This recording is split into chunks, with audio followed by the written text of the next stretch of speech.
でまあ去年秋にさ事務局ともう終わりしようと、社団法人ね終わりにしましょう、頭数は半分にしましょうね。で針ヶさんが本気で言うんだよね、代表のためを思って言ってるんだとね。で揉めちゃったんだよ。もう10年やったからもう終わりってのはいいんだけど、その殺処分をできるかとね。処分っていうのはさ、希望の牧場の要するにしないというのが旗印だったわけだから、それをさ畳んでね、じゃあ支援者にさ、それはもう絶対言われるよ、裏切りだとね。こんだけ支援して応援して頑張ってさやってきた人たちを今更さ、自分たちが苦しいからさ終わりにしようとかさ、それはやっぱりさ、だからみんなに聞いてみようってことにしたんだよね。で意見が3通り。やむなしという人、半分にすると。半分にやむなしと、仕方ないと。それから絶対反対って言うんですよね。それから何とも言えんと、この3つに分かれたわけだ。でやっぱりさ、やっぱりそれはあれですよね。それはやっぱりさ、いくら10年通ってきたその支援のボラさんやさ、やっぱりいや代表としてはそれはできないと、やんないよと、できないよと、そんなことできない、できやしないっていうさ、じゃああと俺一人でやっからと、個人牧場、希望の牧場、吉沢個人牧場、だから次の解散した後のあれはさ、希望の牧場吉沢っていう名前にしたんだよ。個人でやるんだよってことをさ、福島を取っちゃって、希望の牧場吉沢個人牧場、もうね、つまりさ、もうそこまではもうこれはもう狂ってんのかバカなのか紙一重に近くなるわけだ。でもやっぱりさ、そこは、曲げてはならないと思うんだよな。ね。でここはやっぱり最後の場所になるんだと俺は思うんだよ。頭数的にもさ、まだ218かね。死んじゃうのも出るけどさ、それはやむないことだし、でも今更家畜保健所に頼んでさ100頭殺してくださいなんて言えるかとね。もう針ヶさんはね、家保に相談行ったんだそうだ。相談電話よこしたんですよね。やってくれますか。いや言われればやりますけど、じゃあ牛をどこに埋めますか、場所も探しましょうかなんてさいや殺してもね埋めなきゃいけないからね。そうね。でさ、いやそれはみんなの口なんか戸は立てられないわけだからね。何を考えようともさ、こんなのさ、だけど俺はやはりそのさ、代表だからさ、最終責任はほら希望の牧場の始まりと最後の最終の責任をさ、やっぱり負わなくちゃないと思うんだよね。最終責任っていうのは、最後の長たるものはさ、そこはもうひよったり引っ込みごまかしたりはできない、そういうのが長なんだよね。社長とか代表とか、その長という名前がついてはさ、最後のあれを言わなくちゃいけないと思う。やっぱり命をどうするんだというさ、それはもう本当に忘れちゃいけないと思うんだよな。ああいうひどい命の扱いをした311ね、原発の避難の中でさ、ここはそうはしなかったしね、よその牛も助けながらさ、いっぱい荷物を背負い、全部で500ぐらいになったんですよ。要するに、そもそもいた牛、それから勝手に生まれた牛、そもそもいたのが330で、自然繁殖、勝手に自然交配で生まれた牛が70、それからよそから助けた牛100頭、ね、大体ざっくり100、400じゃない500、全部足すと500ぐらいになってたんだよ。だけど半分以上死んだんだよね。この270ぐらいは死んだ。半分以上死んで、で200今18生き残ってる。で山井粒子なんてのがまだ30何と生きてる。ね、なんだっけ、ろくなもの食ってねえんだよね。もう野菜くずとかさ、パイナップルの皮とかね、さ、リンゴジュースの搾りかすとか、食品廃棄物みたいなものばっかり食ってさ、でもね、ちゃんとほら冬場にあんな青いビタミン豊富なさ、まあ野菜くず、スーパーの野菜くずだけどさ、ね、いろんなもの食ってんだよ。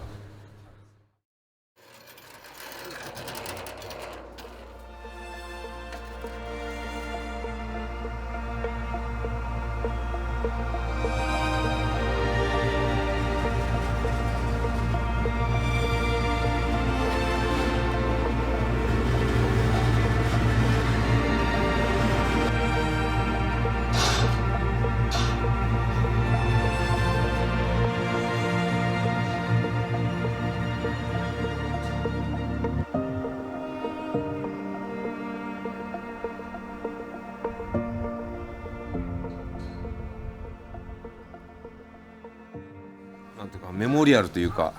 反原発のシンボルの場所としてさ、いろんな人にこの忘れてほしくない場所としてさ、繰り返しやっぱり来てほしいし、やっぱり双葉の伝承館なんていうほら国東電側に立つ宣伝の場所があるわけだから、やっぱりここに命の伝承牧場があるんだとね。伝承なんてのはあんまり好きじゃないんだけどさ、忘れんなと、一生懸命ここでね終わってないとね。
もう震災前はやってなかったです。ただ犬が14匹なだけで、ああ、14匹だけですか。14匹いたんですか、犬。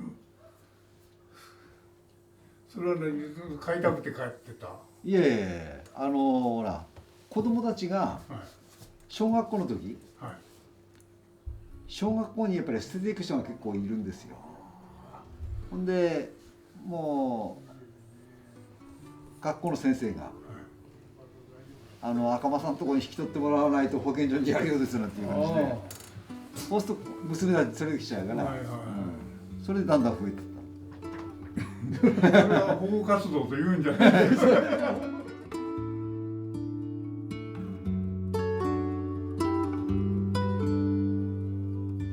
これも最終的に決断決めたっていうのは、この浪江の住民が対馬に避難して、対馬に避難してくださいって言われてみんな避難したでしょ。対馬っていうのは山の方なの。でそこに避難した時にやっぱりそこまでほら自分の車で行ったから犬猫を連れてた人も結構いたのよ。で大体普通そこまで行くのに車で20分ぐらいからな20分から30分ぐらいで行くんだけど、その時はみんな4時間5時間かかってたの。もうここがもう全然走らなかったんだ。大渋でもうやっぱり向こうに着いた頃はみんなガソリンもないし、でこの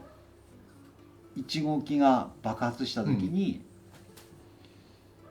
そこからまた移動っていうことになった時にこのバスを用意したわけよ。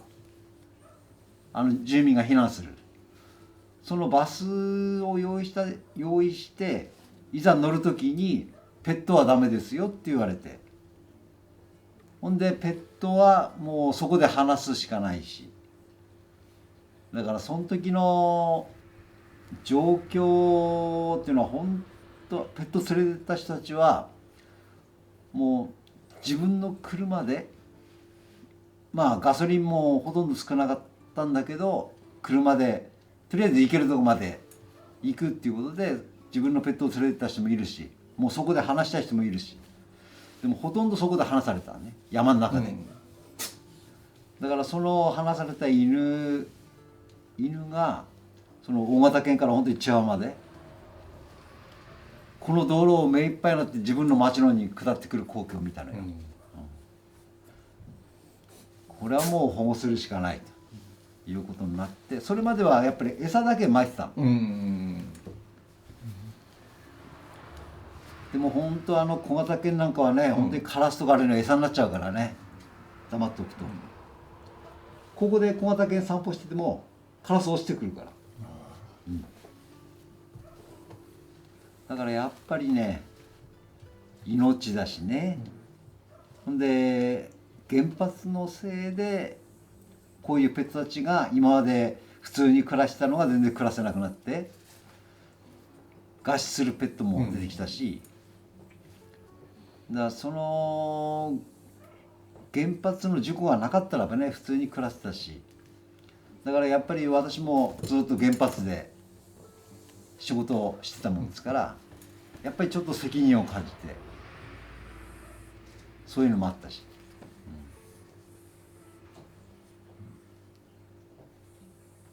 だから本当時の光景っていうのは思い出すだけでも本当大変なあれだよね。もう本当ここ3月の20日までここにいたんですよ私は。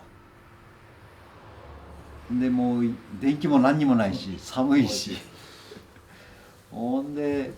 もうご飯もボンベガスボンベのやつで一応炊いて、でここにいたんですけど、もう夜になると夕方6時頃と夜11時頃もう自衛隊の車が通ってるんですよ。ちょうど交換時期なんですよね。もう装甲車みたいなのばっかり、ほんでみんなフル装備全面マスクを脱がらして、でたまたまね昼間隣のいた人が電気も来ないから、軽トラの中で情報を聞くのにラジオで、軽トラに乗ってそれが自衛隊に見つかって、で家族もいたんだけどみんな強制連行ですで私はちょうど餌巻きから帰ってきた時にそういうことやってたから、あこれ止まったらダメだなと思ってそのまんまが走って行ったけど、本当もうそうですか、強制的にもう強制的に。だから車で走ってる分にはいいんですよ。それ3月20日ぐらい。3月20日前だね。前。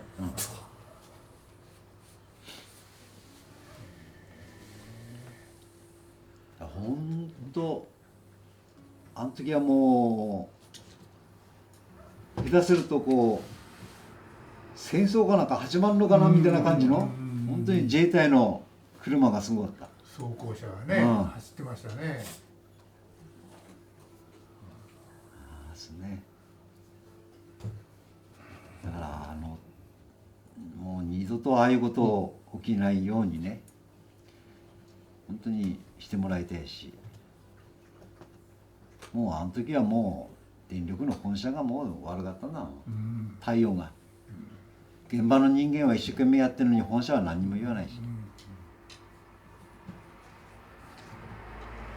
だからあの時の社長から清水っていうでしょ、はい、全然出てこないでしょあれは。会長とかね、そういうのばっかりで。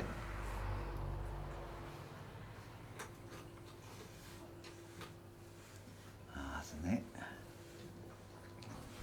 あれからもう本当に私の人生も変わりました。ねえ、ちょっと変わりましたよね。だから3月の20日以降はもう郡山に避難して、で郡山に避難したんだけど仕事も復旧作業あったから、もう朝4時 J ビレッジ集合と終わって保護活動して、はい、ほんでここを出ていくのが大体夜6時頃はいはいで郡山行ってご飯食べて、はい、ご飯食べてもう11時にはもうこっちで来るからだから本当それを2年間ずっと続けてた、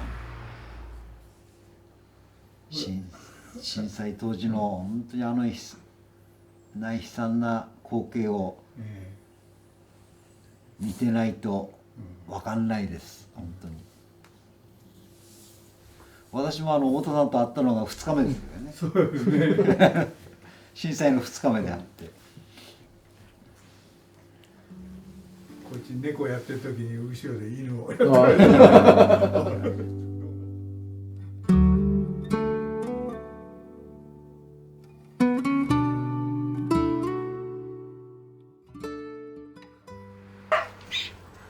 やっぱりね、まあ猫は、まあいるやつははい、やっぱり里子に出していかなきゃならないし、はやっぱり自分で最後まで面倒見るっていうのもやっぱりね、い、はい。自分だっていつまでもね元気だかどうだかも分かんないし、はい、いつまでできるかも分かんないし、ただできる限りはやっていこうと思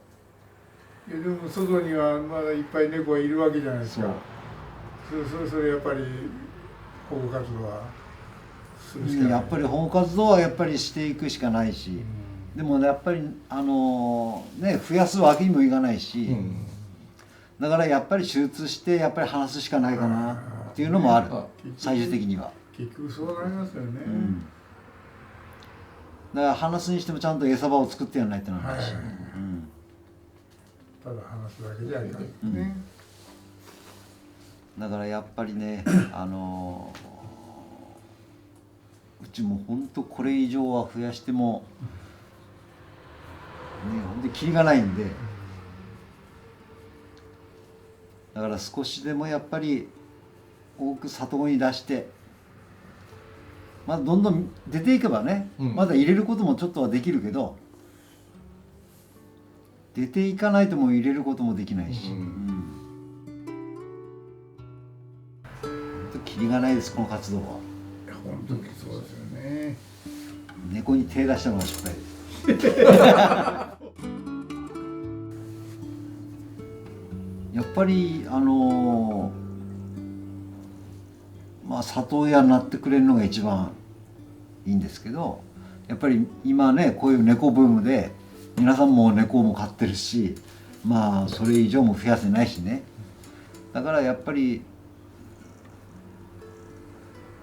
私の場合は今まあ犬とか猫の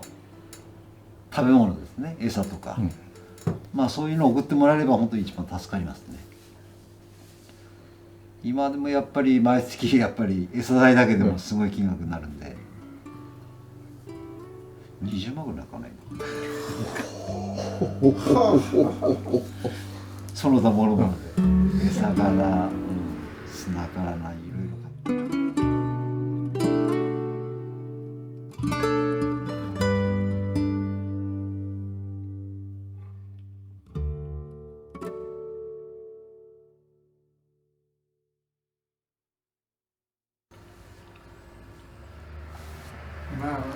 ね10年前ほどそんなにたくさんもう今はね、一生懸命乗せてももらえないだろうけど、いやたまにこういう活動まだやってるんだっていうのを知ってもらえるだけでもね、その辺はね僕らが頑張らなきゃいけないのよ。それは区長の仕事で、もう他の人は他の県外の人はね、もうとっくに復興してるんだろうみたいな感じで思ってるけど、実際来るとね、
いや牛は別に俺は牛なんか面倒見る気なかったの。俺は親父にも相談したんだ。俺は犬飼ってるようなとこ大体牛もいたわけだ。で親父犬小屋とこは大体牛もいるって。牛さ餌食わせるって言って水飲ませるって言って半端でねえから話しちまうかって言ったの。そしたら親父に言わっちゃうんだ。お前人気の財産をお前話してやがてこの人があの人話したけ俺の牛いなくなっちゃった時じゃ弁償しろって言うと弁償しきれっかってやつ。確かにな1匹何十万100万って言うしな30匹も40匹も保証しろってやったら万歳したってな勘弁してくに言えてだから親父がこんなことはやんなはってだからもう諦めろってだなってなったわけだ。餌だって莫大な量手配しねえからねしほんでおまけに逃がしたら今度おめのせいだってやつら割にはねえからじゃあ牛は見て見ぬりすっぺって法有時に今度この日本の政府が殺処分始まったわけだ。おいお前殺処分はないべと。俺はもう最初はなんでこの牛を例えば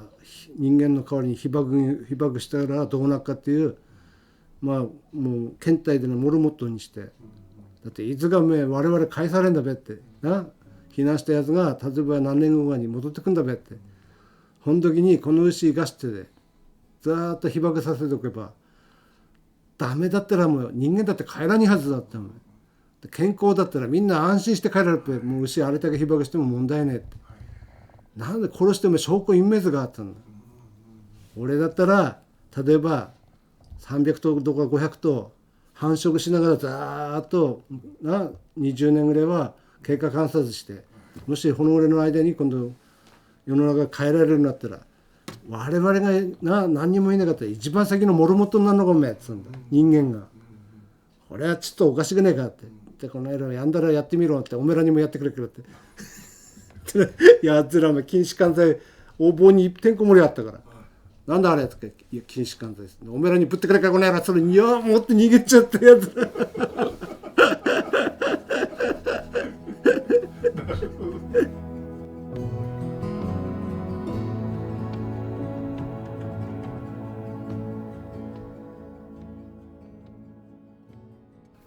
で結局話したんですか、話したでまあ自由にうろうろしだしてえ自由にうろうろしいやもうほんだってもう離れるしだわや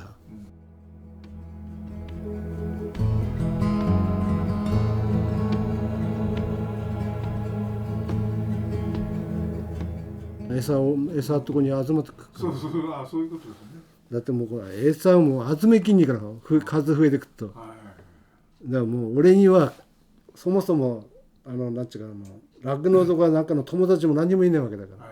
いもともと牛飼ってねえからそうですよねそういう横のつながり何にもねえからはいなんもない餌集めるってどっから集めるのくれの話だから草刈ったってこんなの買って食わせるだったらとてつもない量買んなきゃなんないわけだそうあっちから集めこっちから集め何やったって単に前だって一回なんかいわきの青果市場はいそっから大型でもらってきたんだよところがだから一種類と大体一種類だからじゃがいもだったら大型トラック1台1種類例えば大根だったら大根大型1種類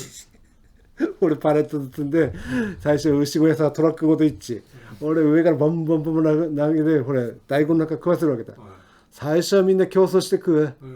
もう1時間も食ったらみんな食わねえから見向きもしねまたいてあるってでほんとキャベツ持ってくればキャベツも最初バリバリ競争して食うやっぱり夕方頃になったらもう蹴っ飛ばして歩くような同じだから食体しちまうまだこういうのだったり最初は食うからじゃがいもとこういうのところがある時になったらキノコえのきだけ大型トラック1台と巻いてなんであんなに市場だぞ青果市場で要はもうはけねえんだべなスーパーが誰もいらねえってなんだべ毎日市場さ来るもんだから店だって売れねえかったら仕入れでもしゃあねえわけだ、と市場は来たものに対してはいらねえって言わないんだから最低の値段で設定を落とすわけだ例えばだと1キロ5円とかえのきだったら1杯1円とかで廃棄するわけだ金かけてで俺もらってきたこんなの食うのが一つも食わねえキノコはしいたけも参ったから大型トラック1台しいたけど食べないんだ一つも食わねえでこんなことやってるにって金かけてトラック積んできて今度廃棄するの大変だからしいたけなんかみんなパックに入ってるからあんなのやってるに山さってもうぶん投げてくるしかないんだよぶん投げちゃったぶん投げただって半端な数でねえぞトラック大型トラック1台だか使えないねらあれ希望の牧場にやっぺあれどんなしいやつだからあれさ1台だぞもうパレットに乗ってのフォークリフトで積んでくるんだよだからこういう箱だったら何千だかしいたけ入ってるやつこれもう段ボールされてパレットでぎっちら積んでくるわけねこれ中身出して次々餌ぼこせいっちゃ誰も食わねえほんでやめっぺってなったんだだって食わねえやつ金かけてガソリン代かけてもらってきて廃棄するの大変だからまだ大根とかキャベツだったらある程度まで食ってくれるから夕方行ってみるとみんなはけ飛ばしてんだやっぱり同じものに知るっていうのはダメなんだなああいう野菜はいろいろないとやっぱりまだ草とかなんかは何種類もあるからああやって食ってんだけど大根だったらもう人間だって食うんだからうまいべと思うけどほうだよねやっぱりかぼちゃねえかったなじゃがいもなってでもそうやって試行錯誤しながら餌をやっててだって最初どうやって餌持ってくか分かんないんだもんどこにどうやってだから当時だからやっぱりこれもうまあ中にはねえわけだから外から持ってくるしかねえあとは話聞いたら中に誰々の苗屋さんまだわらっとかこういうの集めて食わしてたんだわよで柵とかどうしたんですか最初は製材所から材料買ってきて、買ってきてうん自分で、うん、で柵作ったんです。柵作って、何頭ぐらいじゃないですかその時。あの時あの作さんなんだ30頭以上はいたとな。いた。うんでまあ外からも入ってくるしぼっこしまべし木だからんで考えてみればあの頃はだから牛で誰入ったりで誰入ったりしてたいいけど柵もあんまり関係なかった。サー君だって牛だからもうこのままガーッてってバキーだわやああ、そっか。と夕方サー君の外さゴロゴロっていいんだもんで餌くれってみんな入るわ俺。俺その時今後どうなるんだろうと思いました。だからまあこんなことも考えてなかったな多分な、夢中。夢中だし、だからこんなの問題でなかったわけだ、この先どうなるなって自分さえ分かんないたもん